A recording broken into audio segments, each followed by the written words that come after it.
This is Tirana's Acreforward, the ag industry's most thought-provoking podcast. Listen to interesting people as we go in-depth into the issues affecting crop advisors, growers, and farm communities, uncovering the truth about the ag business and using technology to prepare for the unforeseeable. Ready to explore the future? Let's dig in.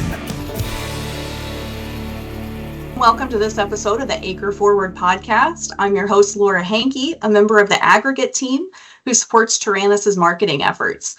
We are fortunate today to be joined here by Dr. Brady Brewer, an economist with Kansas State University who's going to shell down, only just a little bit of harvest pun intended there, what's happening in the farm economy today, and more importantly, how well our farmers are positioned to weather those challenges. So are we headed for another farm economy crisis like we saw in the 80s?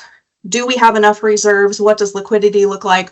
We're going to cover all of those things here today. Brady, thanks so much for joining us. Yeah, thank you for having me.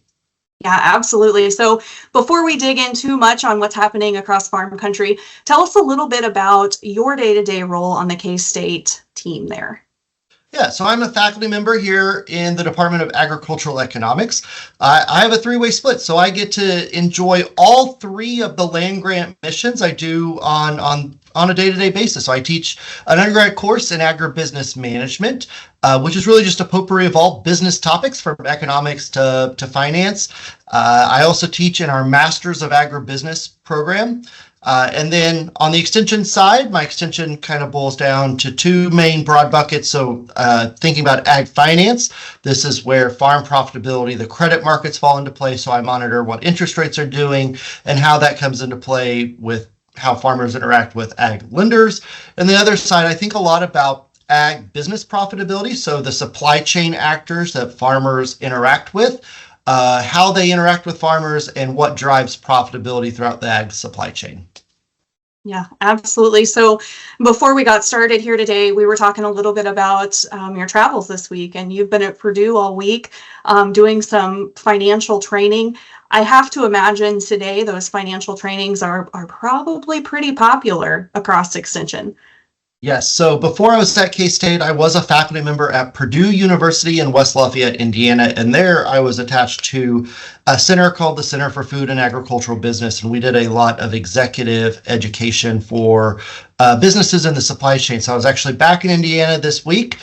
And we were doing a financial training. So thinking about how agribusinesses manage their balance sheet. And actually, one of the questions we got during the training was, how do farms differ from agribusinesses? And the answer is, they're all businesses, right? Farms manage their income statement and balance sheet pretty similar to other businesses. There are some caveats that where farmers may behave a little bit differently just because land is a different asset and it's so prevalent on a farmer's balance sheet. But it's an interesting discussion to get into.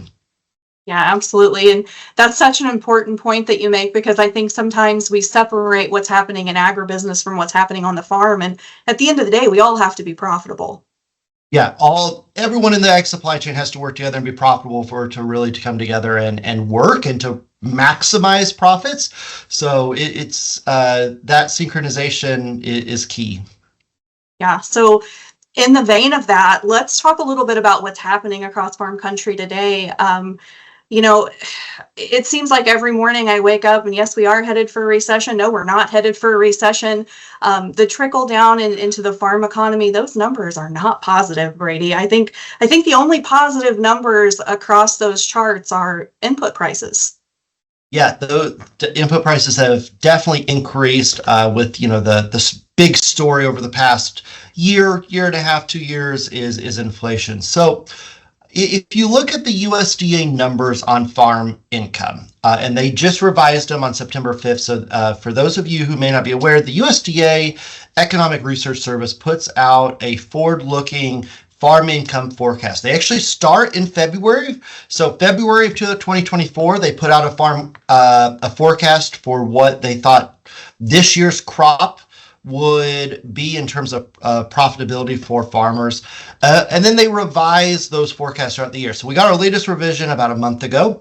We're recording here at the beginning of October. September 5th was when they revised it, and they actually revised it up a little bit. So they're seeing a little bit higher farm profitability than maybe what they saw at the beginning of 2024. The main story I see here is, yes, farm income is down significantly from 2023, and it's down even more when you look at 2022 numbers. It's a pretty steep drop. However, here's where I want to put the asterisk and the caveat on that story is that based on the September numbers that the USDA released, we're still above about the 20-year trend of farm income, or we're right at it. So I think, what that tells me is adjustments, right? If you're a farmer that had made adjustments to this higher income level that we saw in 2021, 2022, and 2023, we're kind of returning back to what I would call normal levels of farm profitability. Yes, we are significantly down, but we're still right at that 20-year average. So it's not all doom and gloom, I don't think. We are down, but I think the bigger story is just let's adjust to these more what I would call normal levers. Now, I think what you're alluding to, Laura, is will we stay on this downward trend? And that's a bigger discussion point that, we can get the crystal ball out, because if that does happen, then we might start to see some stress enter onto the farmer's balance sheet. Mm-hmm. So how long do you think we have, Brady? I mean, today you're saying that we're about even with things leveling out. If we're looking forward, how many years do farmers have that they can weather the current economic challenges? Yeah, so that's I think the question of the day. So I want to break that down, kind of thinking about this from two different angles. And first is liquidity, and then we'll do the solvency position of the farm. So liquidity is the cash management position of a business. So think about cash or stuff that we can easily convert into cash on the farm. So for farmers, that's obviously the bank account, the cash. You can't get more liquid than cash itself, but it's also previous crop grain that's stored that we can easily take to market and sell. Maybe not at the price we want, but we can sell it and turn it into cash pretty quickly. So the main thing we monitor when it comes to liquidity is a thing called the current ratio, which is the amount of current assets we have on hand, so cash or near cash assets, relative to the amount of current liabilities and expenses that the business has. When I go talk to farmers, I always tell farmers, you should be aiming for a current ratio of 2. So that means you have double the amount of current assets on hand relative to your expenses and current liabilities.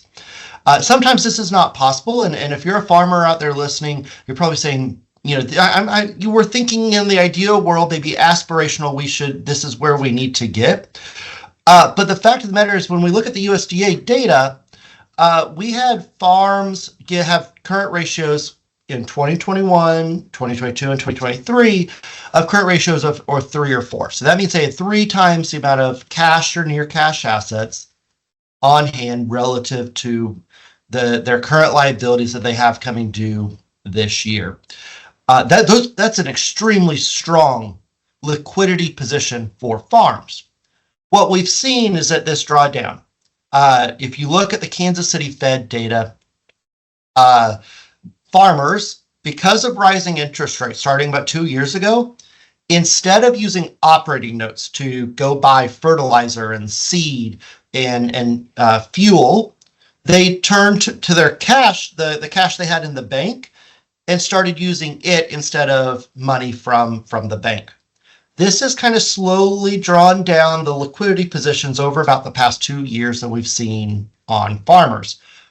We are in no way, in any way, shape, or form, I'm trying to say we're in a panic mode yet, but we're back down to what I would call normal levels of farm liquidity. So most farmers are between that 1 to 2.5 range. That means we only have about a growing season and a half of like liquid assets as a buffer moving forward from 2024. Okay, so I think first off, to answer your question, how long do we have? We know we have that long. Those are cash or near cash assets, right?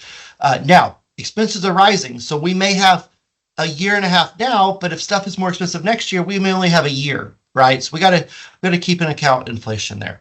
So that's kind of good sign number one.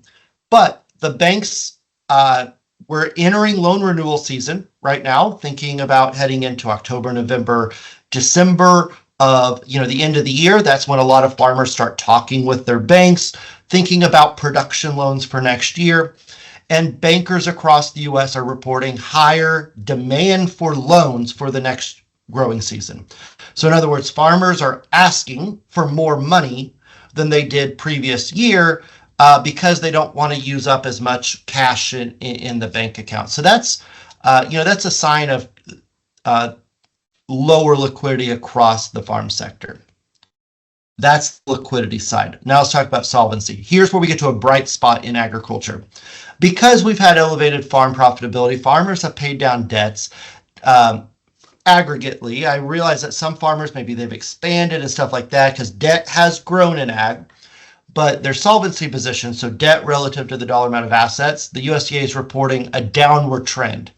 And this downward trend has continued through 2023, 2024.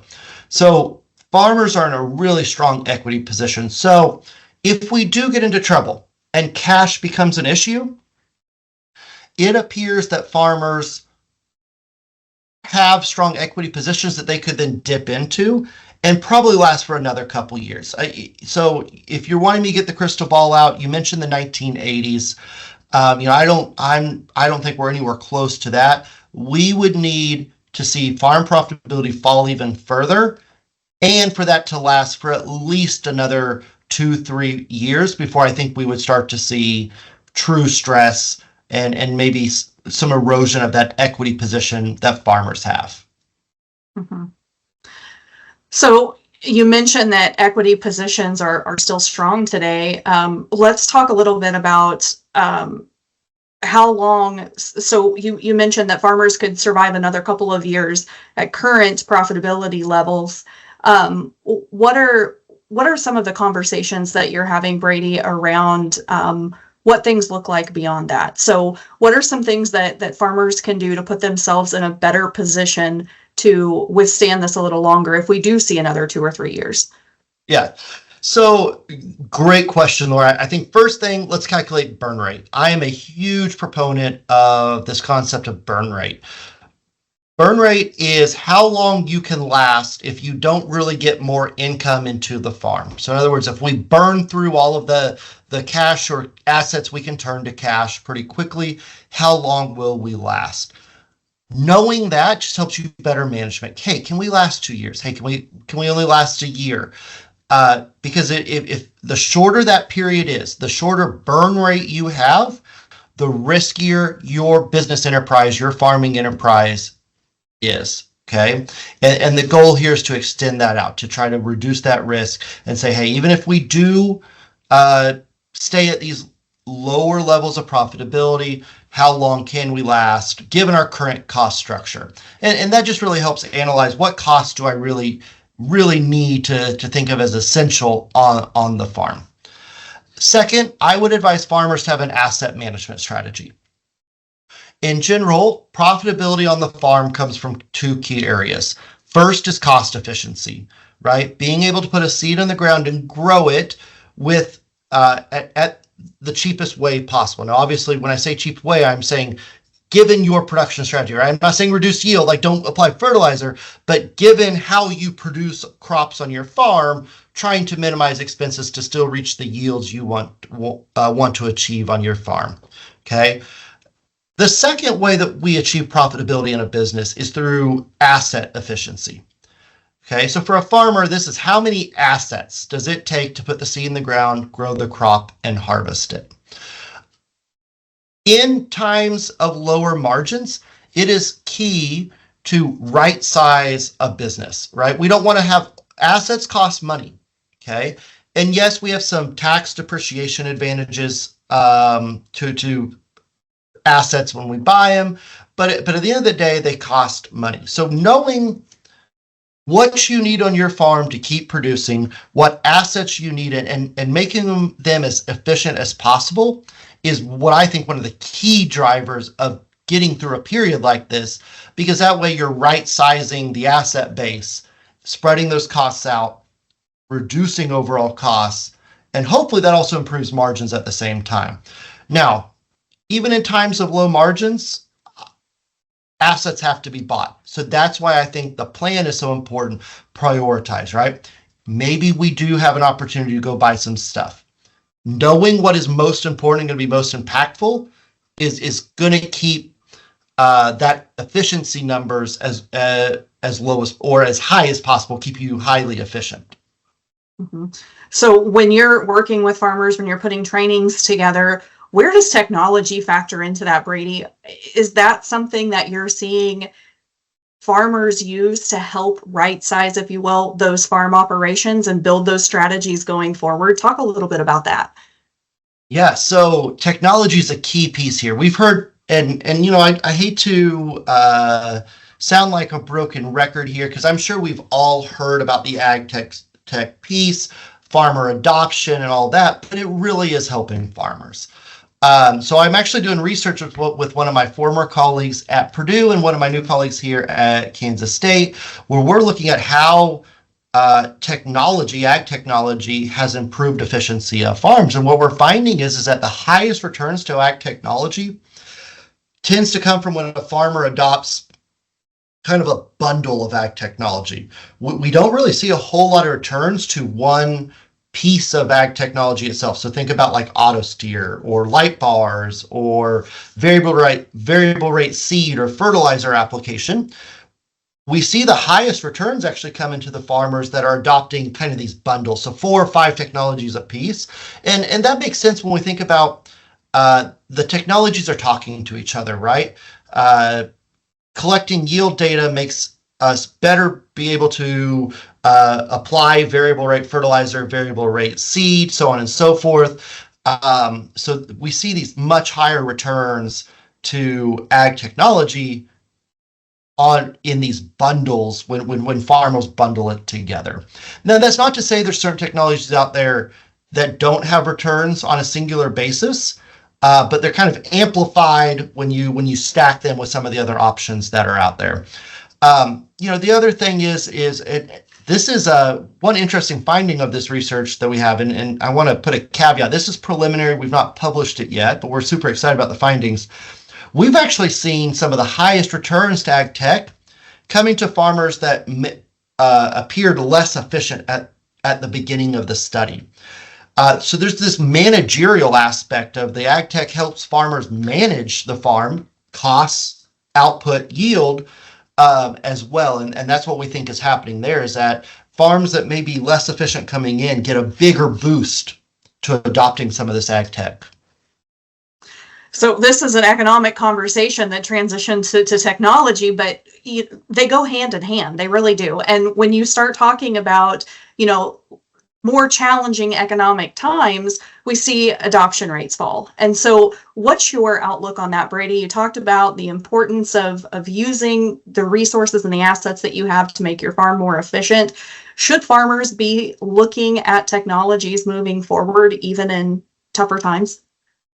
Oh, absolutely. The anytime you have these additional like add-on inputs into a production process, right? When we get in tough times, we tend to ask the question, what are bare bones? Like, what do I need? But at the end of the day, we need to think about how some of these extra add-ons can help us. I mean, if it's paying for itself plus some, then it's helping you in the end. And I know, guys, I'm conservative when it comes to spending money. I tend to think of it as, if that expense if I don't have to incur that, that's just great, because you are taking a risk. You're making this leap of faith of like, this extra cost, I don't know if it's going to save me money. Maybe you as a farmer don't know how you're going to integrate this piece of technology into the farm.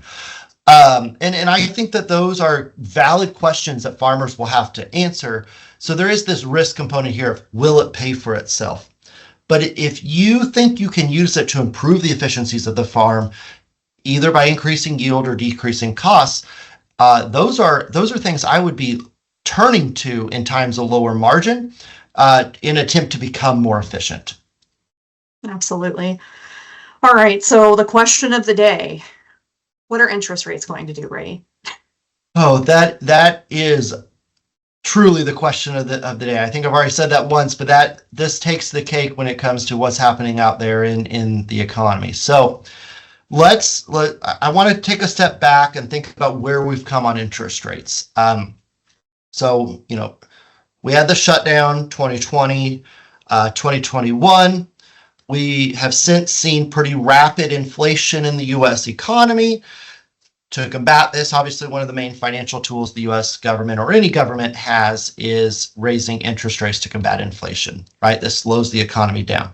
So we've seen the Federal Reserve, the FOMC the Federal Open Market Committee raise interest rates at what was essentially an unprecedented rate. Now note, I single out the rate of increase there because the actual levels that they raised to at its height this summer, when interest rates were at their highest, we were still only about 50 basis points, so a half a percentage to a percentage above kind of the 30 or 40 long run average of historical interest rates. We've just come out of a period of historically low interest rates, right? The Fed funds rate was at what we call the zero lower bound. In other words, they can't lower it anymore. And I don't think we're going to be returning to this level of historically low interest rates. All right, so enter 2023, Fed starts increasing interest rates.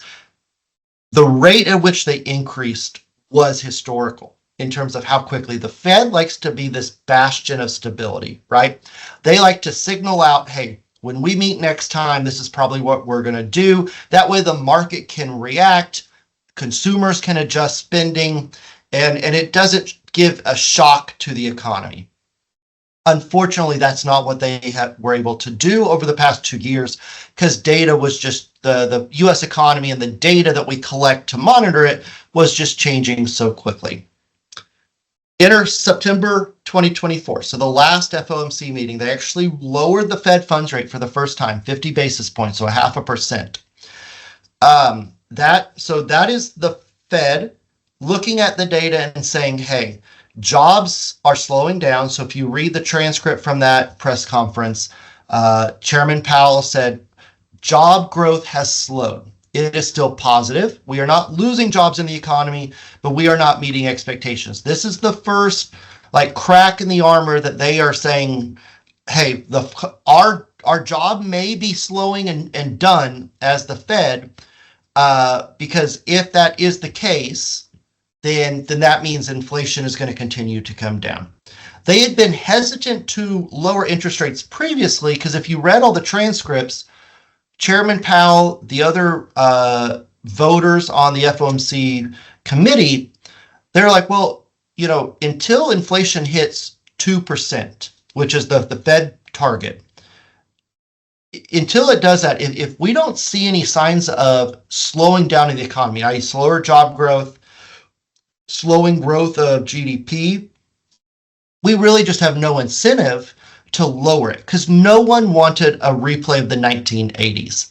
So I want to remind the listeners here, for those old enough to remember, 1970s, we had rampant inflation, okay? The Fed increased the interest rates.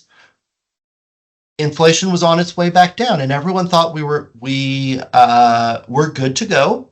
And similar to right now, the Fed was getting pressure, lower interest rates. People need to buy homes, lower interest rates. People need to buy tractors and cars. And they did. And what happened was the story of the 1980s. They lowered interest rates and it was too soon. The economy heated back up and inflation went even wilder than what it was in the 1970s. Enter Paul Volcker, Ronald Reagan's Fed chair. And that's what led to the 18% interest rates that we saw in the early 1980s and the farm crisis. Because what Paul Volcker came in, he convinced the president at the time, we have to reset the economy. And he knew it was going to be tough. He knew that the struggles were going to ensue in the 1980s from having to just do this hard reset of the U.S. economy. The best story, and I always tell this, so if you're a listener that's probably heard me speak on this topic before, I apologize. I've told this story before, but Paul Volcker would talk about people sending him 2x4s, like construction companies, and all the workers they had to lay off would sign up because people couldn't build because of 18% interest rates. That is why the Fed has been so reluctant to lower interest rates. They've been getting pressure for a good 6 months, 9 months now, is they remember the 70s and 80s where we lowered interest rates too soon and then we saw even worse inflation. That's what they're trying to avoid. So until we see that the economy start to slow, they're going to be very hesitant to slow even more. Now, we know from their expectations that they are saying they're going to lower interest rates another 0.5% or 50 basis points by this December. I think it's really going to be based on what they see in the data. If jobs continue to slow, if new housing starts to continue to slow, if they do that. If those two stay strong, I think we won't see further interest rate cuts. If we continue to see them slow, they're going to drop it another 50 basis points. Very good. All right. Well, that seems like a great place to wrap up our discussion here today. Brady, is there anything that I haven't asked that you think is an important takeaway to this economics conversation? Just to the farmers out there, know your cost of production. We talked a little bit about the efficiency. That's what allows you to make strategic decisions, both on the input side and the asset purchasing side, that can help you minimize those costs of production to kind of weather this lower margin environment. Very good. All right. Well, thank you so much for your time here today. We certainly appreciate it. It's always great to learn from you. Happy Friday. Yeah, happy Friday. Thanks for having me. All right. Very good. Well, thanks for tuning in today to the Acreforward podcast. You can find this episode as well as others at acreforward.com.